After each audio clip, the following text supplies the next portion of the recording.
Hey my darlings, so I want to talk to you today about overthinking and why overthinking is relatable to fear and where it stems from fear and how we stop the overthinking cycle. Because let's face it, right? Overthinking is so destructive to your mental well-being.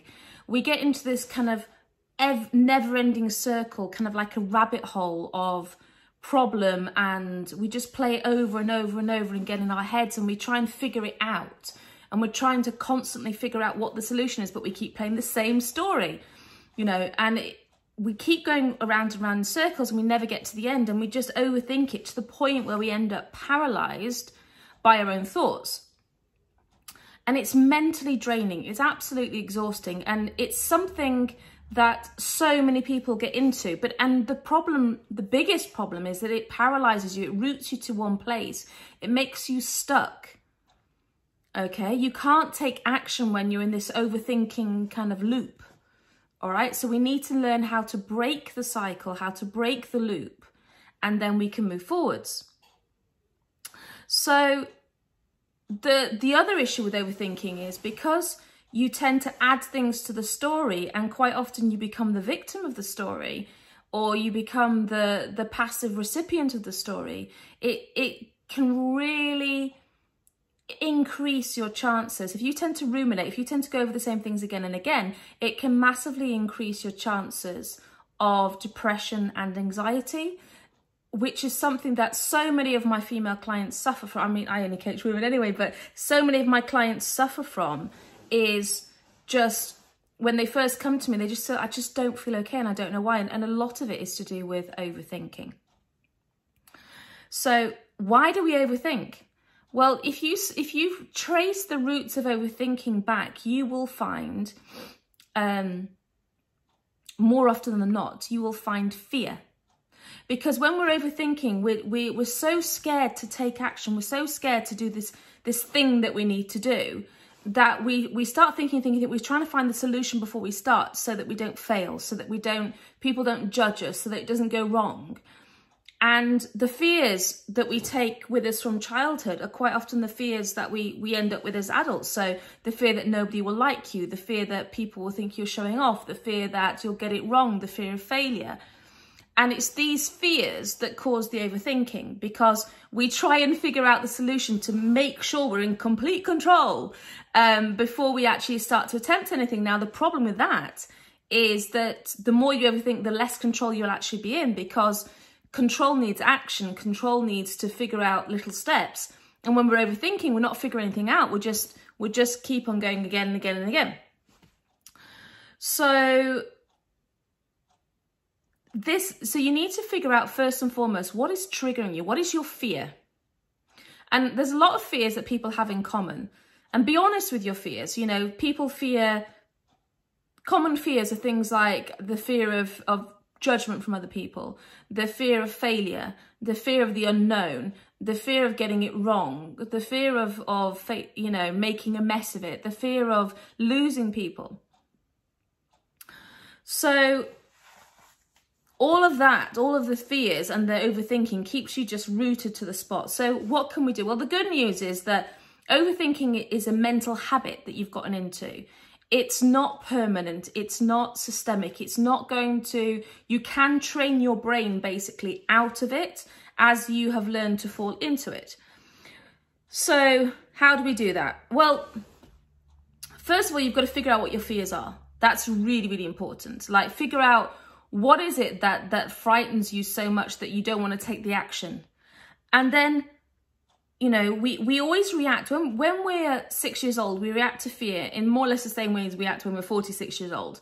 So some people avoid the problem, some people run away, some people go into denial, they pretend it doesn't exist.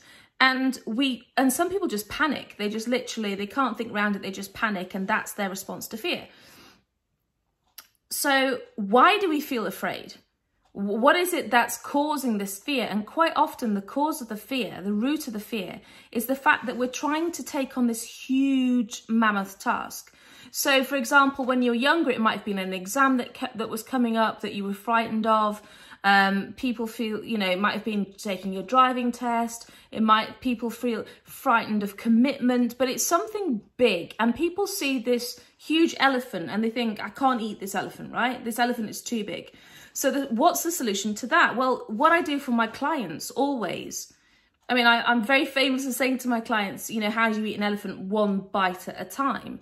And this is the same. So we see this task in front of us, and it may be something like you want to start your own business, you want to buy your first house, you want to get married, you want promotion at work. We see this thing, whatever this thing is, represents an elephant, and we need to break it down into bite-sized pieces so that we can actually do something about it.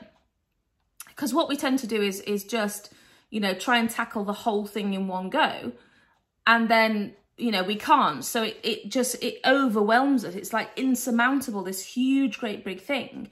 So what we need to do is break it down. Okay? Think smaller. And you know, the thing is that done is better than perfect, right? What we're trying to do is we try to make everything perfect, because if we make everything perfect, if we can control every single element, I'm laughing because it's so unlikely and it's so impossible. Perfection does not exist.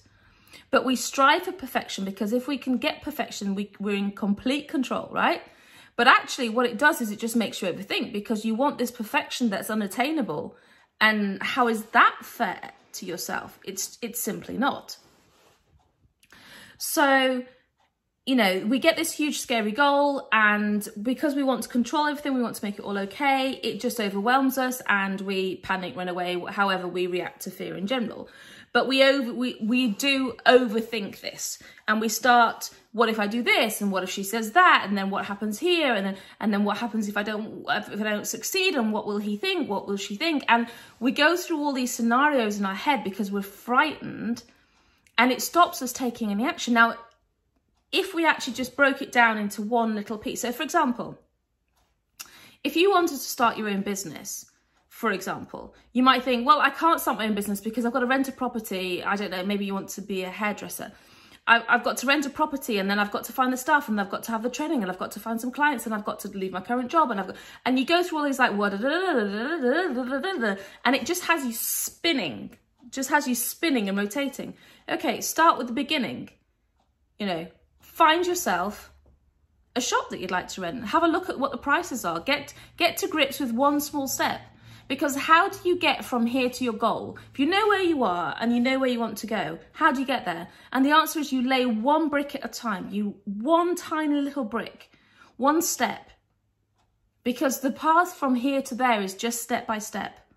You know, don't try and jump ahead. Don't try and make it bigger, because the bigger you make it, the more you try and see the whole great big thing, the more likely you are to panic, feel afraid, feel overwhelmed, and the overthinking will kick in. Okay, so instead of thinking, how do I build a house? Okay, start with the foundation. Start with one brick.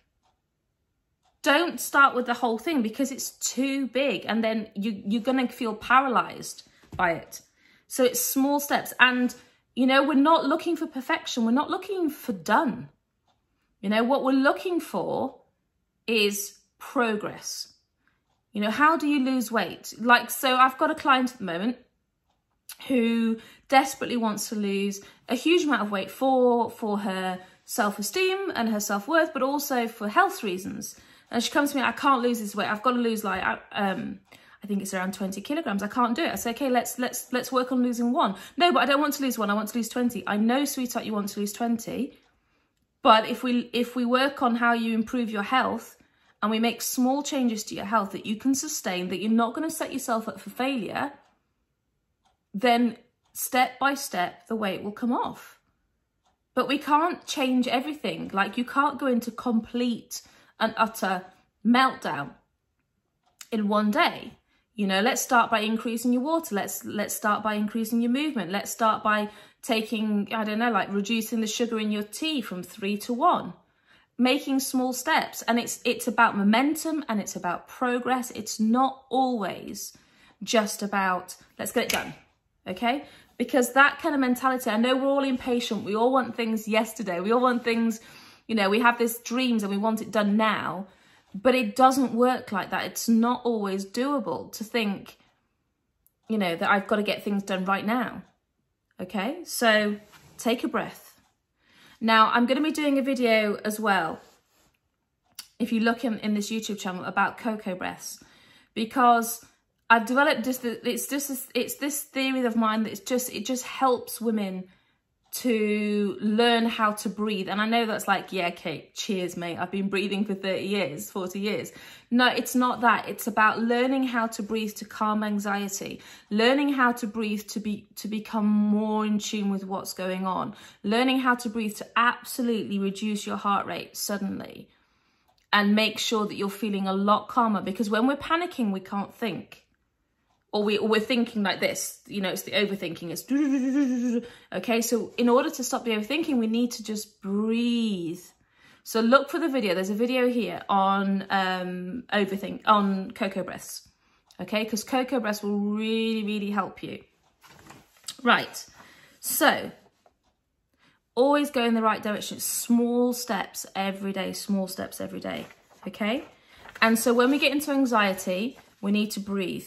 All right, because we get into this kind of hyper frantic state, and then we think if we hustle hard enough, if we move quick enough, if we do enough action in the day, we're just going to get there. And here's the reality of it, that busy and productive are not the same thing.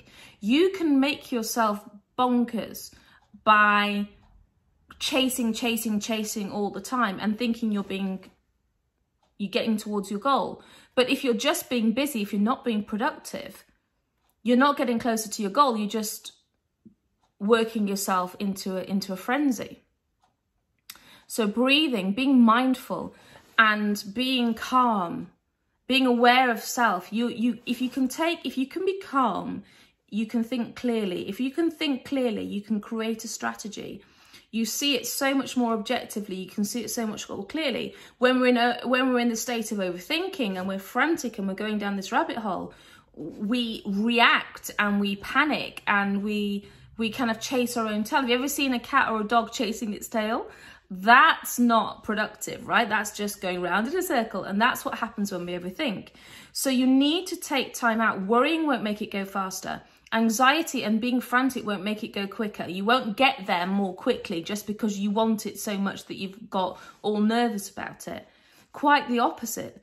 If you can be calm, if you can be mindful, if you can pay attention to the small stuff, if you can think of a strategy and work through it systematically, you will get there a lot more quickly. Now, I have a rule in my coaching business where I say to people, that women will often say to me, because there's certain things that I think are really beneficial that I was never able to do when I was younger. And in my kind of mid to late 40s, I'm starting to get to grips with them. One of them is yoga. Another one is meditation. Now, meditation for me seemed like a punishment. What, you mean I have to sit still and be quiet? And my rule with my clients is, yes, you do. Because if you can just take 10 minutes out of your day to just be still, be calm, don't force your thoughts. And there's no right or wrong way to do meditation. It's not like you have to sit cross-legged on a mat with incense burning saying, that's not what you have to do. You have to be still and you have to be quiet and you have to be with yourself and your thoughts without forcing them in, without forcing them out. I mean, I'll do some videos on meditation. I do a lot of them for my Feed Your Fairy membership because it's so important to learn to be still.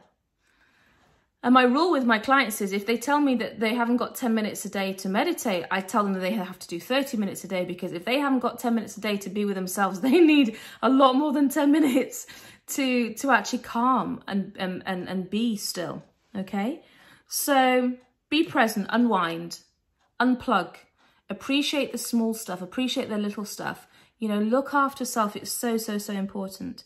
And by doing that, by just being calm and looking at the steps as one step in front of the other, not the whole journey, just bit by bit. And when you're calm, you can do that. Okay, you get the clarity. And then my final thing is working on you. If there's something big that you want to do, if the shit FM, so the shit FM is what I call the radio station in your head that just plays the crap to you all the time. Like, you're not good enough, you'll never succeed, nobody will ever want you, no one will come to your salon, he'll never love you, you'll never be chosen, it'll all go wrong. You know that voice that just goes da da da da da da. While that's playing, it's very, very difficult to have self-faith and self-confidence. So we have to learn to turn it down. And one of the ways that we do that is to grow into the person that you want to be. So you may think, okay, well, I'm a fantastic hairdresser, but I can't ever own my own salon because I don't have the skills. Well, you know what, sweetheart, grow into that. Grow into that, develop the skills, figure out what is it that you need to do, and go away. And I mean, you can watch YouTube videos on just about anything, right? I mean, like, ta-ta, you're watching one now. So don't worry about it. Just think about what areas you need to grow into. What skills do you want to grow? If you're going to be doing a blog and a video next week on growth, and as a person is literally like my favorite thing on the planet. It's so important. It's exactly it's where it's at. Okay, so growth is a thing of beauty. People say fake it till you make it. And I don't believe in that at all. I believe in grow until you flow. So if there's something that you want to do and you don't feel like you're ready for it, you don't feel like you're confident enough to do it, then you need to look at growth as your way forward into that. Hope this video helps. You can find me on Facebook. You can find me on Instagram. I have an amazing Facebook group just for women, life coaching for women. If you need to email me, you can email me at kate@kategrosvenor.com. And I'd love it if you subscribe to my channel. So take care, my darlings, and I'll speak to you soon. Bye.